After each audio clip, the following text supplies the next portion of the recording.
So I'm just going to start with the work that David's been working on up at the James Hutton Institute. He works with quite a substantial team up there, and I suppose you will probably have all listened to his update previously, but it's always important. We kind of talked earlier in the season and said, you know, maybe Blight wasn't so important in 2015, but actually he's crunched through the figures and there's quite a lot of interesting stuff there, so it's still an important part of what's going on, even though we might not have seen Blight in the same kind of scales as we have done. If we look at an overview of the season that we had last year, the risk was much lower than what we had, and the outbreaks that we were experiencing were far later, the 31st of June in Kent and the 1st of July in Ayrshire.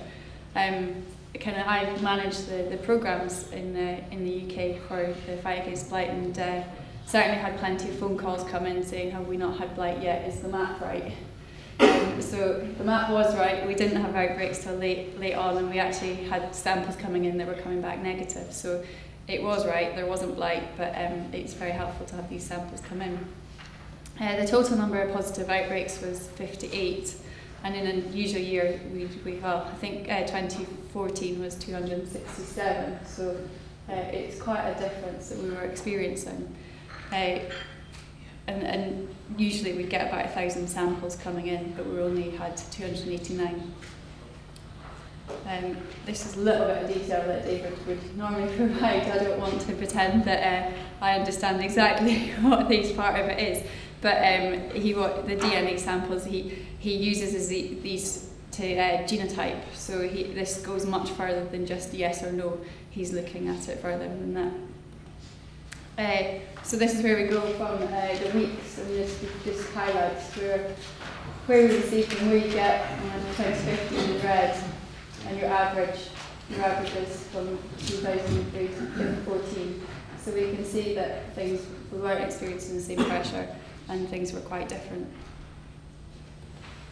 And this just kind of highlights why we didn't get Blight. We started with a very dry April, so we didn't have that primary inoculum that we'd normally have. A dry June slowed any established infections, and general cool weather throughout the season, with our humidity being high as well. We kind of had a switch between wet and dry, and we never actually got the requirements for Blight to take hold. And we probably did still have good Blight plans in place, so we had the chemical protection there as well. I'm going to let you listen to David summarise the season, so he's just going to give you a bit of an idea of what we experienced and talk about the samples that he was looking at.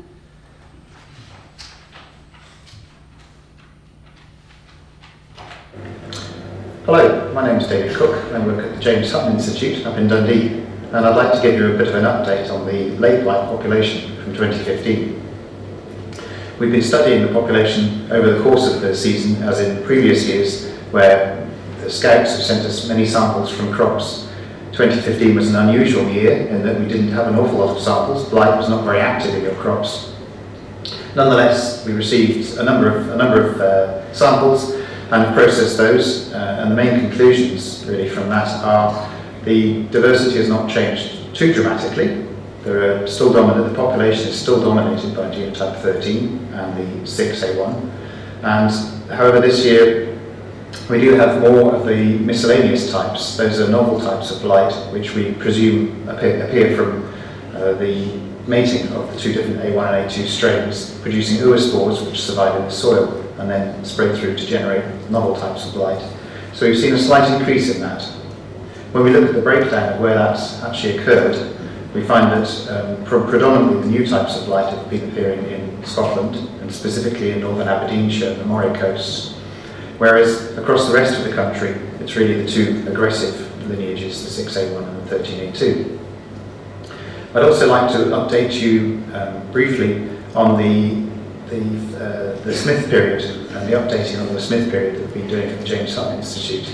Again, that's funded by AHDB Potatoes, and we have a PhD student, Siobhan Dancy, who's working on that project, alongside Pete Skelsey and Alison Lees. In that project, we've been examining the 2,000 late blight outbreaks that have been reported through the Fight Against Blight campaign, comparing that to the Met Office provided Smith period data. So Siobhan has been compiling all that data, and we're now examining cases where a blight outbreak was reported, but there was no associated Smith periods linked to that, and really understanding the details of where the Smith period criteria were not working, whether it's humidity or temperature, to examine that in more detail. And the second part of that project that Siobhan is doing is looking at generating new biological information based on a range of temperature criteria, a range of humidity criteria, 70, 80, 90% humidity, and the duration of each of those sets of criteria. She has accumulated an awful lot of data and is processing that at the moment to generate a new updated Smith period criteria. In summary, I think the key points coming out from the work from the last year are that late blight primary inoculum is continually coming from your neighbouring fields. So volunteer potatoes and outgrade piles are really critical to keep an eye on these and manage these, particularly in this year because we've had a very warm winter so far. So the potatoes are continuing to grow in many parts of the country, and the blight inoculum will be developing on those potatoes. Secondly, we have the risks of oospores.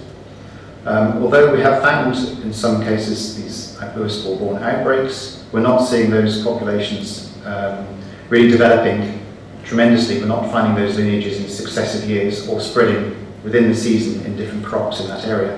So the risks appear to be relatively low for those new types of blight compared to the clonal lineages, which are very aggressive.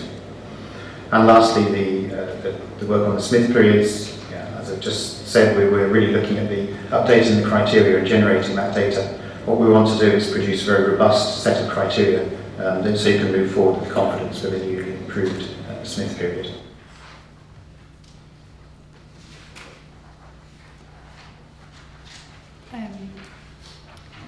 So that's David's update. I thought you might want to take note of this. You maybe didn't see it quite as clearly in the video, but it's in your handouts. And the important part is that we need to continue to supply the samples so that we can map this out. There is changes, and we can see how quickly it does change. And being able to do this every year is really important to the industry to make sure we know what we're fighting against. And I thought David did talk about this, but also the changes, and something I did want to highlight, which David talks about, is that the samples that are found in the east and the west of the miscellaneous types, they tended to come from tomato plants, so we're not finding that this is coming down from seed in Scotland. These samples aren't coming from potato crops, commercial potato crops. So, and we also wonder in Scotland if Stuart Wales generating his own mixed types up in Aberdeenshire, so some of them might not be coming from commercial crops, but that's why it's really important that we continue to get samples in so we can understand what's actually out there. So I just wanted as well to, we were a double act in every other forum. So I wanted to take this chance to give you an update of where we are with our services that we provide from AHDB potatoes. If any of you were at our winter forums last year, we did workshops to try and establish how you use our services and what other services are out there, because our aim is to complement that, not to compete in that market. So after we did the workshops last year, I then kind of gathered stakeholders in the industry, and we discussed what our services are and how they fit with farmer growers' practices. And the main things that came out of that was that it was really important that the industry could have transparent data. They wanted something that was a little bit interactive.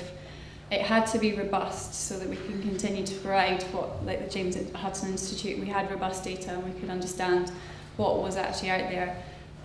There was a real kind of keenness to be able to share, like the sampling needed to be shared so we could see where the pressure was coming from. And that anonymous sampling, so that we weren't pinpointing growers as having a problem, it's that we could understand the risks in different areas. just to kind of look at the current systems that we had, Blight Watch and Fight Against Blight. Blight Watch is a partnership which we have with 101 and the Met Office, and we have over 2,000 visits kind of to that site on a yearly basis. Over the years we find that we've got about 135 scouts, and that number of scouts is actually dropping slightly, but it is dropping yearly. And over that we have 40 scouts which send in 60% of the samples that we actually receive. On a normal year we'd expect to get 160 to 320 samples. However, last year we only received 71. Obviously that was because we were in a lower pressure season. We also rely a lot on blight monitors who are non-commercial growers like allotmenteers and gardeners.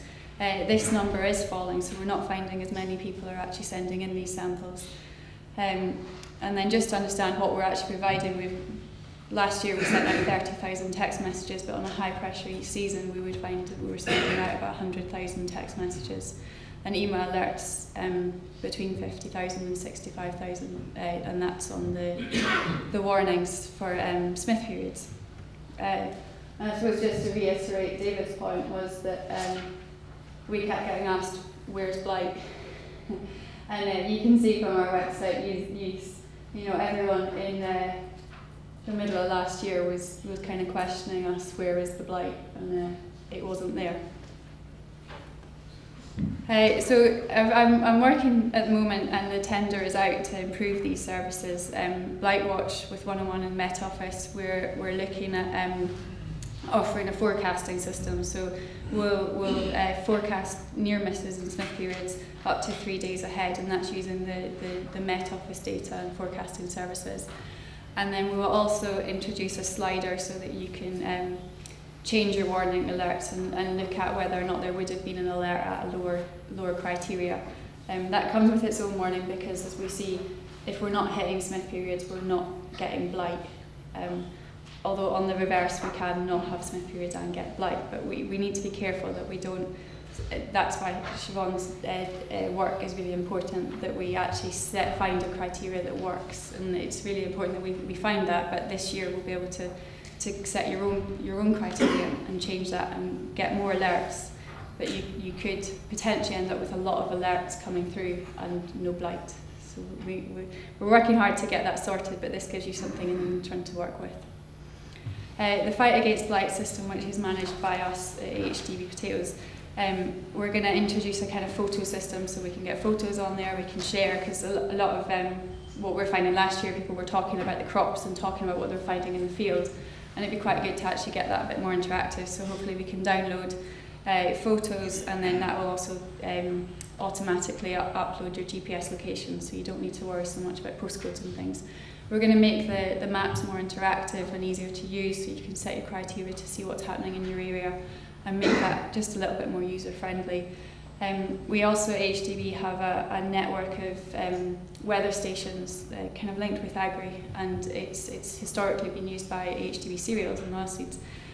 So we can start to look at weather stations in the area and see what's actually been happening in fields, and kind of link that a little bit better, and with the opportunity to develop that further, to maybe add some more stations into the system. And then I want to bring forward David's work as well, because I think this is really important, that we don't lose what's happened in the season before, and that we understand what we're actually up against. So essentially this is all coming this season. It's in work at the moment, but keep a lookout for it. We will be launching it, and essentially we need to say thank you as well to the Blight Scouts who are continuing to send in samples. And if you're not a scout and you are seeing blight, remember to get in touch with us and send in the samples. It's going to be easier to use, so there's no excuses. Thank you.